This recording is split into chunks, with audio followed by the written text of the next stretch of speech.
La Biblia en Mateo capítulo 28, versículo 18 declara: Y acercándose Jesús les habló diciendo: Toda autoridad me ha sido dada en el cielo y en la tierra.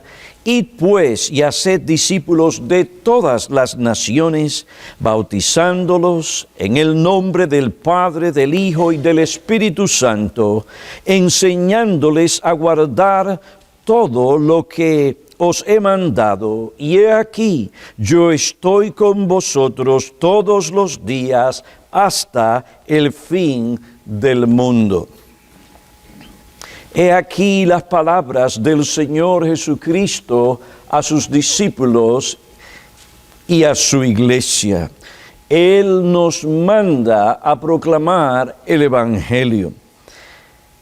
Ahora, esta porción bíblica que hemos leído nos enseña el contexto espiritual en que nosotros debemos llevar a cabo la evangelización de los pecadores.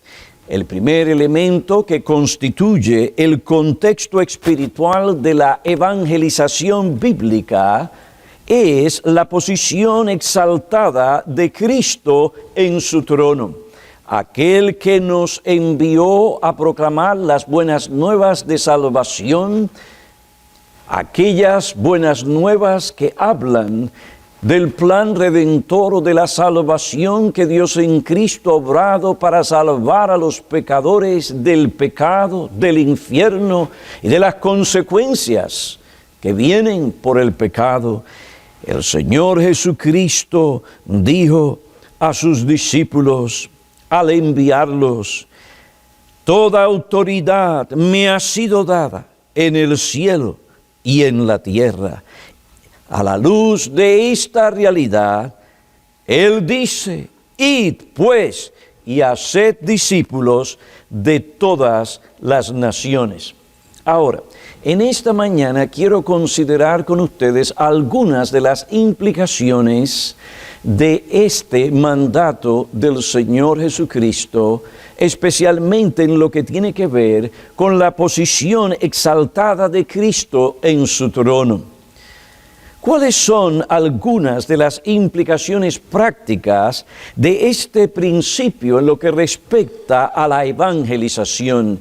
Y el principio es que cuando vamos a evangelizar tenemos que tener en nuestras mentes que Cristo ha sido exaltado, que Él se encuentra en su trono, que toda autoridad como el Mesías, el Dios encarnado, ha sido dada y otorgada a Él, toda autoridad sin restricción, para que Él guíe, dirija, del poder a su iglesia para la obra de la evangelización. ¿Cuáles son algunas de las implicaciones prácticas de este principio en lo que respecta a la evangelización? En primer lugar, el evangelizar a los pecadores en este contexto espiritual, donde vemos a Cristo en su posición exaltada como Rey, como Señor de todas las cosas, nos obligará a adherirnos constante y cuidadosamente a su palabra. Cuando mantenemos al Señor Jesucristo delante de nosotros, como aquel que ha recibido toda autoridad en el cielo y en la tierra, esto nos obligará, si entendemos lo que esto significa, nos obligará a adherirnos constante y cuidadosamente a la palabra de Cristo. Si Cristo tiene toda autoridad en el cielo y en la tierra, ¿cómo podemos atrevernos a descuidar o cambiar las metas de la evangelización que Él estableció? ya que Cristo es el que tiene el derecho absoluto de establecer las metas de la evangelización, aquello que vamos a lograr cuando evangelizamos. Ninguna persona, ningún grupo de dignatarios eclesiásticos tiene el derecho de cambiar estas metas. Un cristiano fiel o una iglesia fiel no será indiferente a la autoridad o al mandato de Cristo. Si Cristo dijo: haced discípulos, bautizándolos y enseñándoles a observar todo lo que Él nos ha mandado, tú y yo, ni ninguna otra iglesia, ni ningún grupo de personas tiene el derecho, tiene la autoridad a cambiar estas metas. El que tiene la autoridad en el cielo y en la tierra para establecer nuestras metas cuando evangelizamos es aquel que ha recibido toda autoridad en el cielo y en la tierra. Como dije, un cristiano fiel y una iglesia fiel no será indiferente a la autoridad de Cristo en este asunto. Por tanto, no importa cuán difícil sea la obra de evangelizar a los pecadores, no importa cuánta resistencia encontremos al evangelizar a los pecadores, no podemos modificar ni cambiar las metas de evangelización establecidas por Cristo y reveladas en su palabra. En segundo lugar, si vamos a evangelizar como Cristo nos manda en su palabra, tenemos también que entregar todo el mensaje que Él nos dio. No podemos modificar las metas, pero tampoco podemos modificar el mensaje. Tenemos que entregar el mensaje a los pecadores tal y como Él nos lo da en su palabra. Este mensaje no puede ser alterado, modificado o cambiado por ningún motivo o circunstancia. Pablo le dijo a los Gálatas: pero si aún nosotros o un ángel del cielo os anunciara otro evangelio contrario a lo que hemos anunciado, sea anatema, sea maldito, sea objeto de la ira de Dios. Estas palabras de Pablo no expresan un mero deseo, sino una invocación eficaz. Pablo pronuncia esta maldición sobre aquellos que estaban cometiendo el horrendo crimen de pervertir el evangelio. Este evangelio, predicado por Cristo y sus apóstoles y su iglesia a través de las generaciones, evangelio revelado en las Santas Escrituras, no puede ser cambiado. El que lo hace, el que se atreve a alterar este mensaje, a reducirlo o a cambiarlo y no se arrepiente, será objeto de la ira de Dios. Este evangelio no puede ser cambiado ni alterado, pues es el único mensaje que es el poder de Dios para la salvación de los que se pierden. Pablo dijo: porque no me avergüenzo del evangelio, porque es el poder de Dios para la salvación. Es decir, este es el único mensaje que Dios usa para encaminar su poder salvador a fin de salvar a los pecadores. El mensaje del evangelio es el único mensaje que tiene el sello de la aprobación de Cristo y por consiguiente es el único mensaje que los apóstoles proclamaron y que nosotros como su iglesia tenemos que proclamar. Este es el único mensaje que salvará a los hombres. Cuando entendemos las implicaciones de la autoridad que tiene Cristo en el cielo y en la tierra, nos cuidaremos de predicar solamente el mensaje que Él nos ha mandado a predicar. Esto nos llevará a adherirnos constante y cuidadosamente a lo que el Señor nos enseña en su palabra. Aún más, este mismo principio nos llevará a dar la preeminencia y el lugar central al medio principal que Jesús nos dio para proclamar el mensaje del Evangelio. Y este medio no es ningún otro que la predicación. Dice el apóstol Pablo a los Corintios, porque ya que en la sabiduría de Dios el mundo no conoció a Dios por medio de su sabiduría, agradó a Dios mediante la necedad de la predicación salvar a los que se pierden. 1 Corintios capítulo 1, versículo 21. En otro lugar, Romanos capítulo 10, versículo 14, Pablo dice, ¿cómo pues invocarán a aquel en quien no han creído? ¿Y cómo creerán en aquel a quien no han oído? ¿Cómo oirán sin haber quien les predique?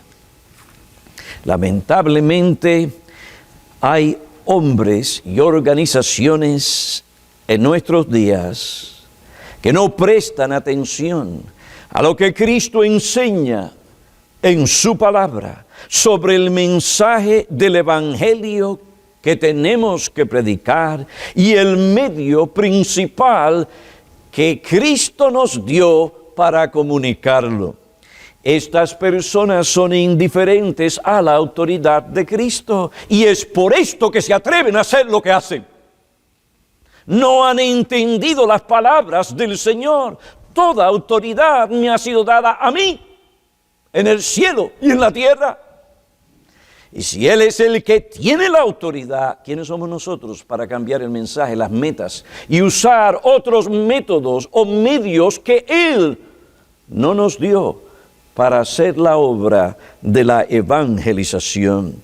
Tristemente, estas personas que son indiferentes a Cristo le llaman Señor, Señor, pero no hacen lo que Cristo les manda en su palabra. Celebran conferencias, forman talleres para planificar sus estrategias evangelísticas e inventar algún plan maravilloso para una evangelización mundial, como si Jesucristo, el Rey y el Señor del universo, no hubiera dicho lo que se debe hacer para evangelizar a los pecadores. Forman planes para evangelizar que pasan por alto lo que Cristo dice en su palabra. Planifican sus estrategias evangelísticas como si ellos no tuvieran la obligación de obedecer al Señor Jesucristo. Hermanos, para nosotros poder resistir esta actitud y conducta que no honra a Cristo, tenemos que esforzarnos por mantener delante de nosotros al evangelizar el contexto espiritual en que debemos hacerlo, y uno de los elementos que constituye tal contexto es la posición exaltada de Cristo en el cielo. Él ha recibido toda autoridad en el cielo y en la tierra. Tenemos que desarrollar la obra de evangelizar a los pecadores, manteniendo en nuestros pensamientos la posición exaltada de Cristo en su trono. Este principio bíblico debe ser el que usemos para evaluar cualquier proyecto o esfuerzo evangelístico. Antes de apoyar cualquier proyecto o plan para evangelizar a los pecadores, debemos preguntar: ¿qué lugar da este proyecto o este plan evangelístico a la autoridad de Cristo? ¿Refleja este proyecto o plan una sumisión plena y verdadera a la autoridad de Cristo, al mandato de Cristo en su palabra? ¿Toma en cuenta este plan la autoridad del Señor? ¿Busca este plan obedecer a Cristo? Si no es así, por más brillante que sea este plan, por más maravilloso que parezca, tal plan o tal proyecto no tiene la aprobación de Cristo. Y si no tiene la aprobación de Cristo, nosotros tampoco tenemos derecho alguno de dar nuestra aprobación o de enredarnos o participar de tal plan o de tal proyecto.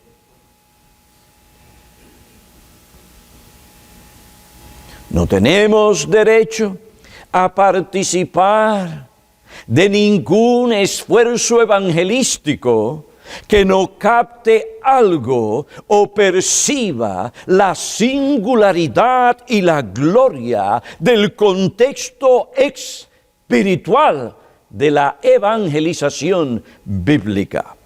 Este contexto reconoce la posición exaltada de Cristo en su trono celestial. Ustedes dicen: pastor, ¿por qué tanto énfasis a este asunto? Porque es que aquí donde se equivocan muchos. Es aquí donde muchos se equivocan. Es por esto que se entregan a inventar. Es por esto que muchas cosas han sido introducidas en la iglesia que nunca debieron de haber introducido. Se olvidan de la autoridad, de lo que significan las palabras de Cristo, lo que implican. Pues hemos comenzado a estudiar el contexto espiritual en que debemos evangelizar a los pecadores. Este contexto espiritual, según el Señor Jesucristo, está constituido por dos elementos. El primer elemento es la posición exaltada de Cristo en su trono. Y una de las implicaciones de esta realidad al evangelizar a los pecadores es que al hacer esto en este contexto espiritual, esto nos obligará a adherirnos constante y cuidadosamente a la palabra de Cristo. El Señor requiere de nosotros obediencia más que sacrificio. La segunda implicación que surge de este contexto espiritual es la siguiente: evangelizar a los pecadores en este contexto espiritual nos llevará a estar seguros del triunfo de Cristo. Nos llevará a estar seguros del triunfo de Cristo en la salvación de pecadores, en la evangelización de los pecadores. Cristo nos mandó a hacer una tarea que incluye cosas que humanamente hablando son imposibles de realizar. Él nos mandó a hacer discípulos.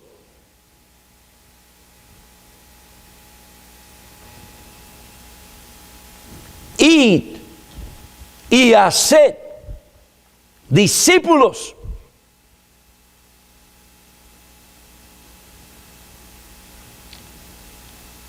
En nuestras propias fuerzas con nuestros propios recursos, nosotros no podemos hacer discípulos de todas las naciones. Ahora bien, ser discípulo o llegar a ser un discípulo de Cristo en ese contexto de enseñanza bíblica comprende, como se ha dicho, una lealtad personal a Cristo que se manifiesta en una absoluta fidelidad hacia Él y en seguirlo en cada momento. Implica la disposición de poner en primer lugar las demandas del Señor Jesucristo sin calcular el costo. Ser discípulo de Cristo significa que uno está dispuesto a obedecer al Señor Jesucristo en todo lo que Él nos dice en su palabra y que estamos dispuestos a dejarlo todo para seguirlo a Él. Por tanto, el hacer discípulos de todas las naciones no es tan fácil. No es tan fácil como la gente piensa.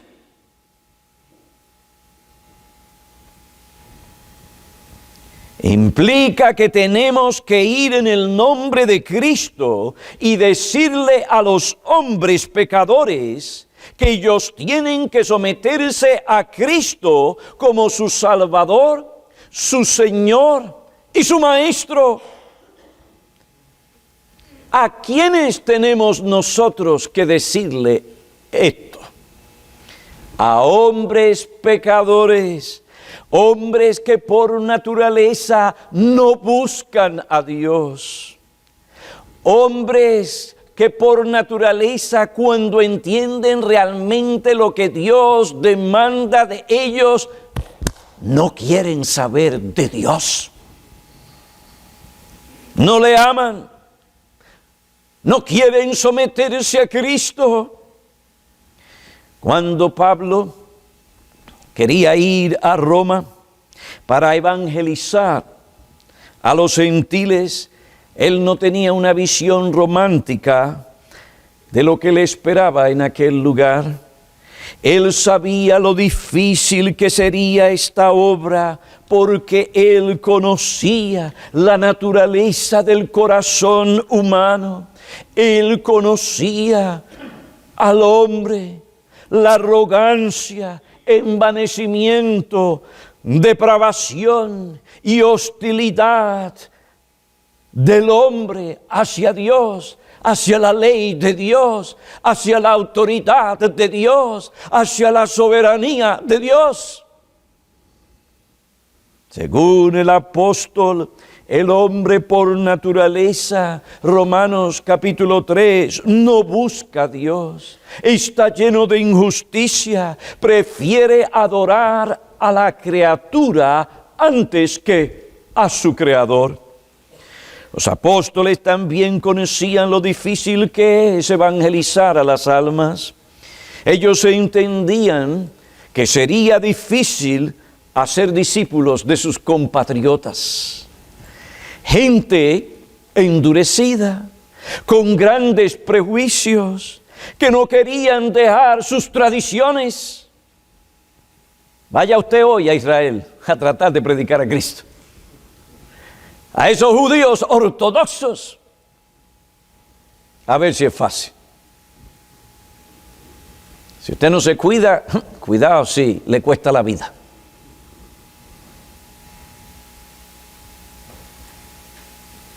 Los apóstoles conocían cuán difícil era esta tarea. Además, estas personas veían a Jesús como un impostor malvado. Decirle a personas como estas que tenían que someterse a Jesús como el Dios encarnado, como el Salvador de sus vidas, como Señor, no sería cosa fácil. Hacer discípulos implica también que tenemos que decirle a los hombres que ellos tienen que abandonar sus pecados, especialmente sus pecados muy queridos. Tenemos que decirles que se tienen que arrepentir de ellos, que tienen que abandonarlos. Ahora imagínense una persona vendida a su inmoralidad, a su fornicación, al placer carnal, que está obsesionada, vive para esto. ¿Usted cree que fácilmente va a abandonar su vicio, su inmoralidad y su fornicación? Personas acostumbradas a ir a los templos para allí, como un acto de adoración, entregarse a la fornicación y recibir en medio de esa adoración un placer carnal.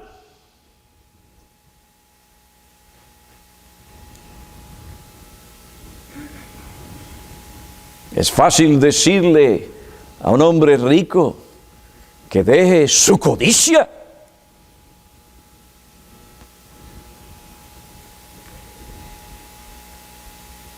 que venda todo lo que tiene y se lo dé a los pobres y vaya a servir al Señor, como el Señor Jesucristo le dijo a aquel joven rico.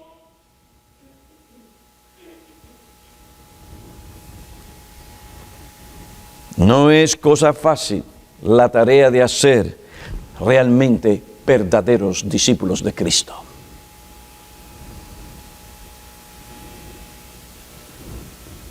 Y es a esto lo que nos ha llevado ese concepto de evangelización, que todo lo que la persona tiene que oír es lo que Cristo hizo por él. Y si él acepta esto, ¡pum!, él es salvo. Sin entender las implicaciones de las demandas del Evangelio, sin decirle que tiene que someterse a Cristo como Rey y Señor y que tiene que abandonar su pecado.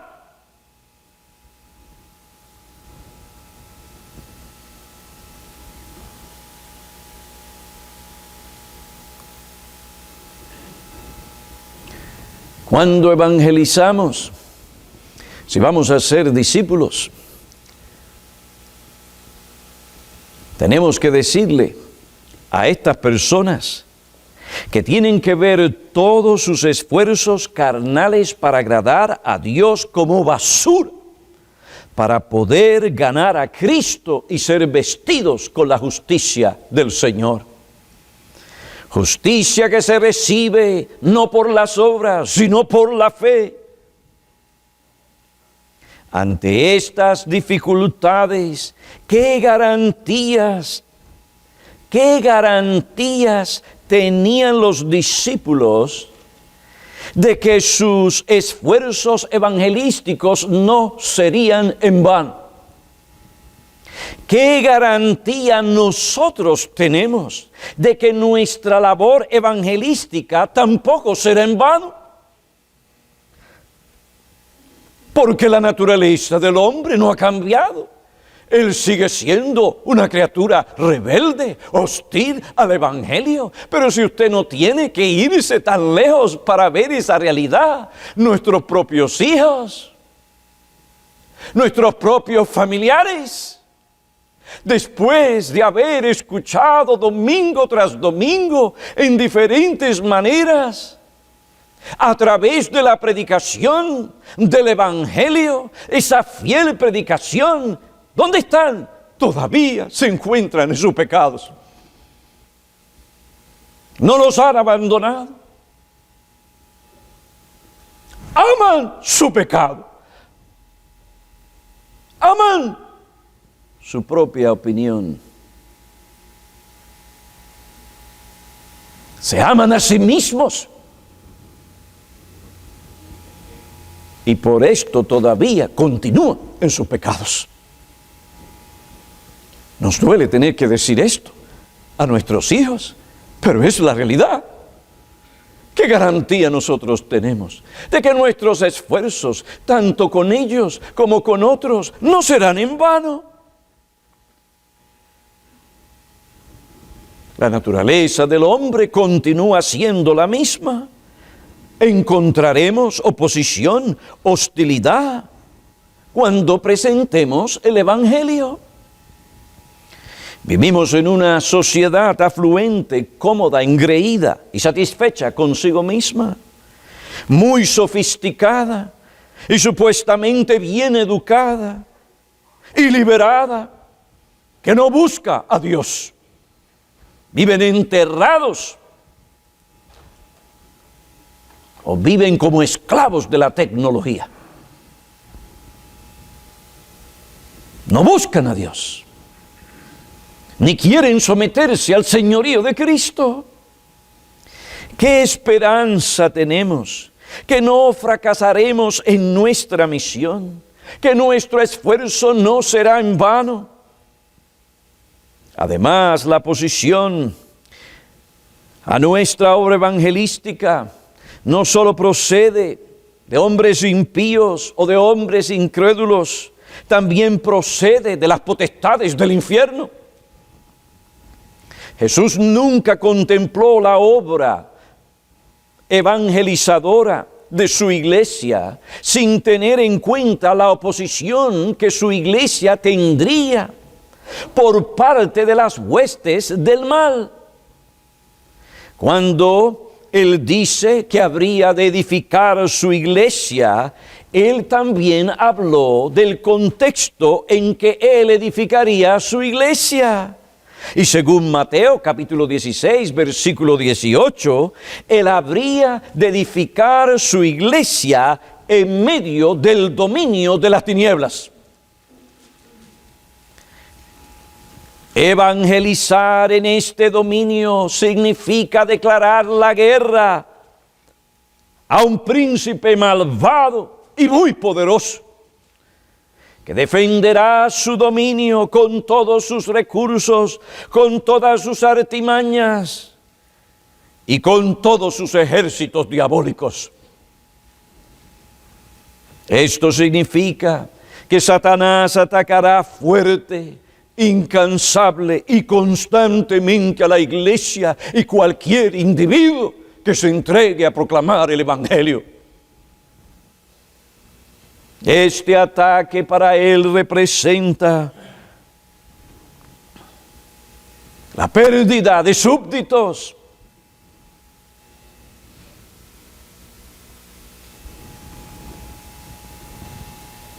La obra que el Señor nos llamó a hacer para salvar a las almas representa un conflicto de proporciones indescriptibles contra su iglesia y su plan evangelizador. El diablo va a luchar por cada una de las almas que le sirven. Satanás levantará oposición a cada esfuerzo evangelizador. ¿No es así? Una familia tiene a un hijo. Este hijo, decente, moral, pero se pasa en fiestas, tiene ciertos problemas. De pronto, oye la palabra del Evangelio, comienza a escucharla, comienza a hablar a sus padres de lo que está escuchando acerca de Cristo, acerca de la necesidad que él tiene de ser salvo de sus pecados. ¿Y qué hace la familia?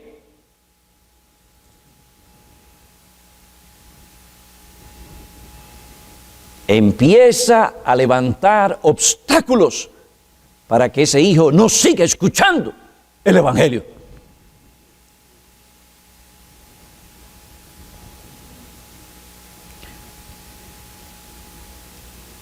Satanás luchará para que los hombres continúen sirviéndole, le sirvan hoy y le sirvan siempre. Ante esta oposición humana y diabólica, os pregunto, ¿será posible evangelizar a los hombres? ¿Será posible que estos lleguen a ser discípulos de Cristo a través de nuestros esfuerzos evangelísticos? Ante nuestra debilidad, nuestros pocos recursos, ante nuestro descuido y propensidad a desanimarnos, ¿cómo podremos realizar la obra evangelizadora que Cristo nos mandó a realizar? ¿Tendremos éxito? ¿Qué fundamento sólido tenemos para pensar que en última instancia nuestros esfuerzos, nuestras lágrimas, nuestros sacrificios no serán en vano? Muchos dicen que si hemos de tener éxito en la evangelización, tenemos que reducir el mensaje del Evangelio. Según ellos, lo que los incrédulos necesitan no es un mensaje ofensivo, desalentador, que los enfrente con la realidad de su pecado. Ellos necesitan más bien un mensaje placentero, atractivo, que les lleve a sentirse bien consigo mismos, que les lleve a pensar bien de sus personas, que les anime a depender de sus propios recursos humanos, para que así ellos puedan enfrentar sus problemas, encarar la vida con ánimo y con entusiasmo.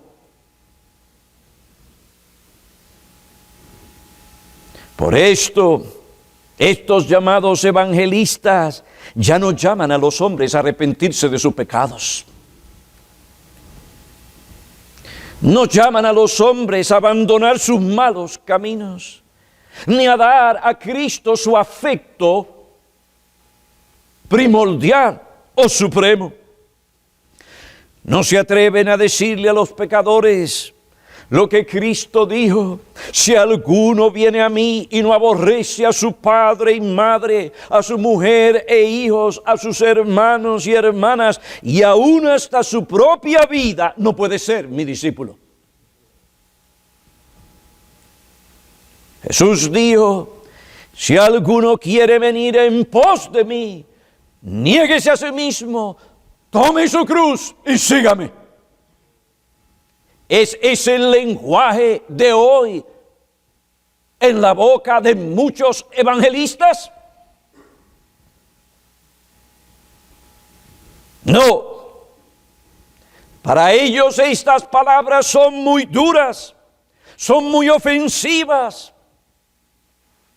Pueden causar hasta un trauma emocional y psicológico en esas personas. Lo que los pecadores necesitan es conocer que Dios les ama y que tiene un plan maravilloso para su vida. Lo que ellos deben conocer es que este plan les garantiza la riqueza, la salud y la prosperidad. Debemos en la enseñanza, al hablar a los pecadores según estos evangelistas, que enfatizar que Cristo va a satisfacer todos sus deseos, pero demandar que los incrédulos abandonen sus pecados, que se sometan a Cristo en todos los aspectos de su vida, nada de eso. Simplemente se les pregunta: ¿no quisieras tú aceptar a Jesús como tu Salvador?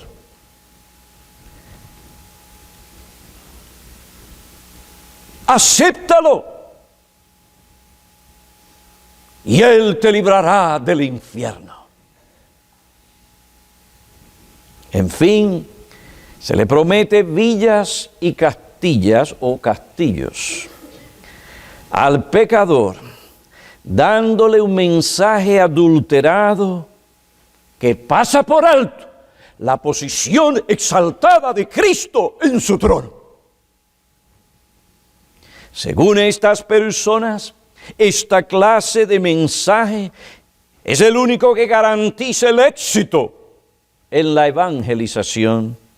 Esta manera de evangelizar se debe a que ellos no entienden que la actividad de Cristo en su trono es lo único que bendecirá su evangelización. La verdad es que los trucos, los proyectos astutos y el mensaje adulterado o reducido o adulterado que se usan para evangelizar no atemorizan a Satanás, ni le preocupan. Él bien conoce que estas cosas no conducen al hombre a Cristo ni a la salvación del alma. Ante un mundo tan hostil, que no quiere ser evangelizado, que ve con desdén el mensaje del evangelio, que debe animarnos a evangelizar a los pecadores. ¿En qué debemos colocar nuestra confianza? ¿Qué nos asegura que nuestros esfuerzos no serán en vano? ¿Qué nos llevará a seguir proclamando el evangelio aunque nos cierren las puertas? Aquello que debe darnos la seguridad de que en última instancia nuestros esfuerzos no serán en vano es la realidad de la posición exaltada de Cristo en su trono. Él ha dicho: toda autoridad me ha sido dada. Y Él va a usar esa autoridad a través de los medios y del mensaje que Él nos ha dado en su tiempo. Y cuando Él lo habla, cuando Él lo haga, los muertos se levantarán, oirán y responderán.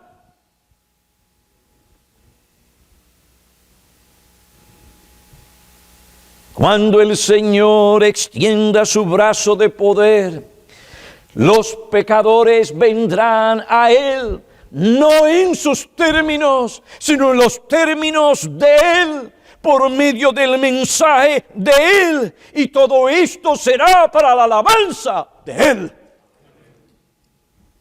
¿Y por qué podemos creer estas cosas?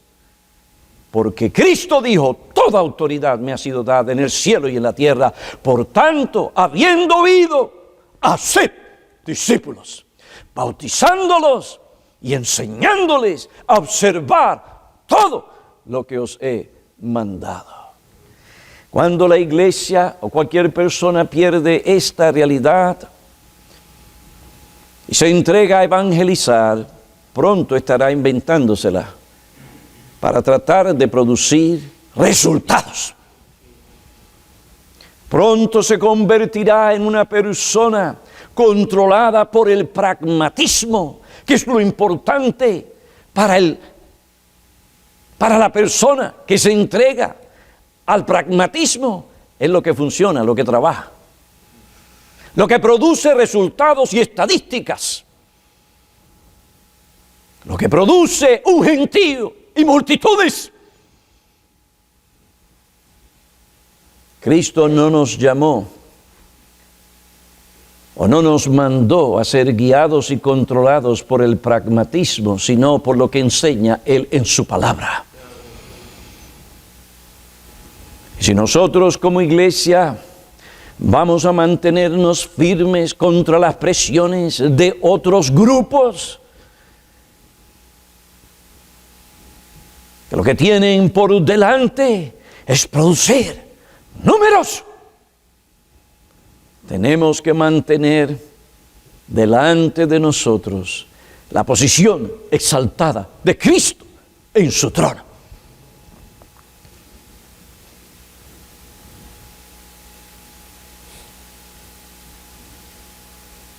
Id, haced discípulos, y habiendo oído, con la confianza que toda autoridad me ha sido dada, yo extenderé mi brazo poderoso de gracia salvadora, y mis ovejas oirán mi voz, y ellas me seguirán.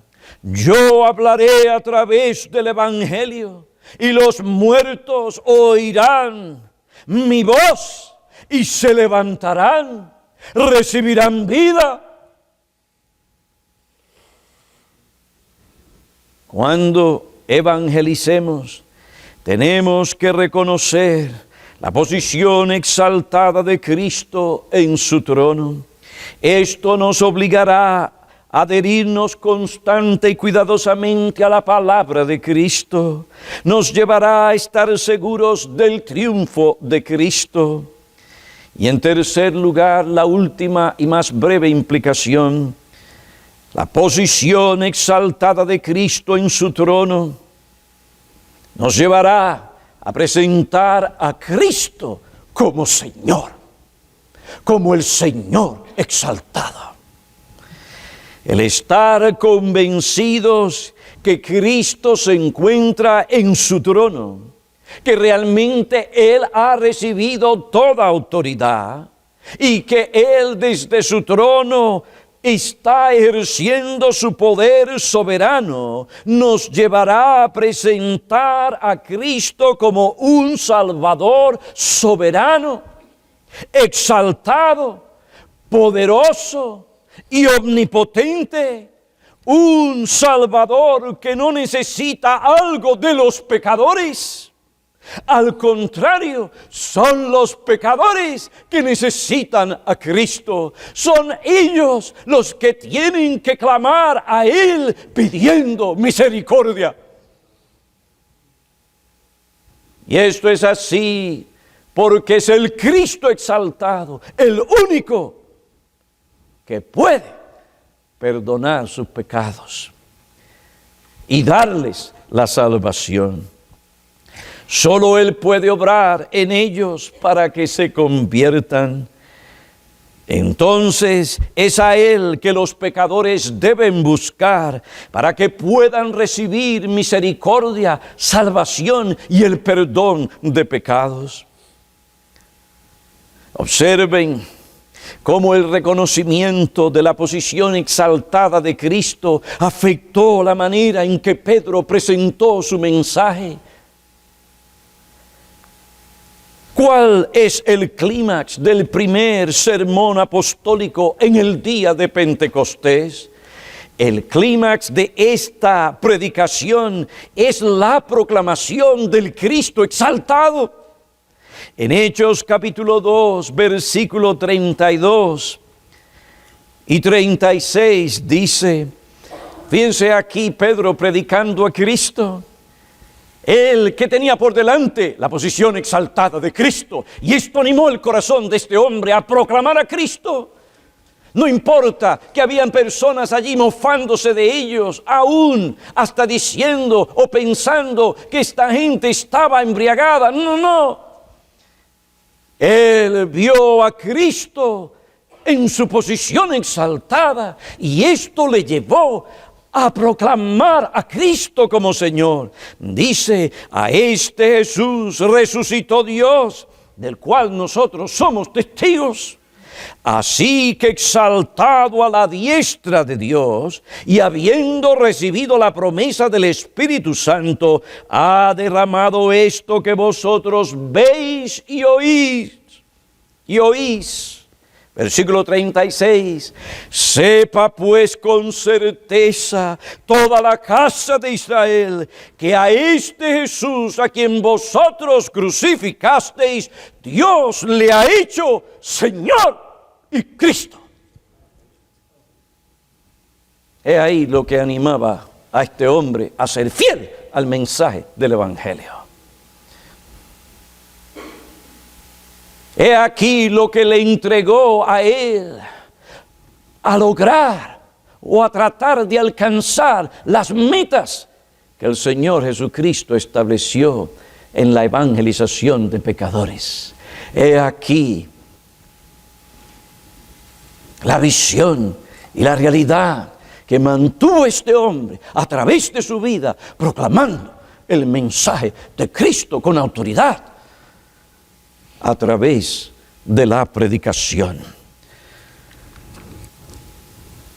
Queridos hermanos, si nosotros vamos a ser fieles a Cristo en la obra de la evangelización de pecadores,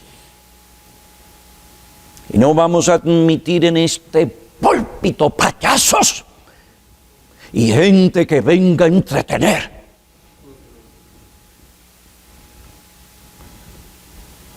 y gente que venga a dar terapia, para que nos enseñe cómo tratar y sentirnos contentos y gozosos con nuestras personas. Tú y yo, esta iglesia, por la gracia de Dios, tiene que poner sus ojos en las Escrituras y las palabras de Cristo. Toda autoridad me ha sido dada en el cielo y en la tierra. Id, pues, y haced discípulos de todas las naciones. Oremos.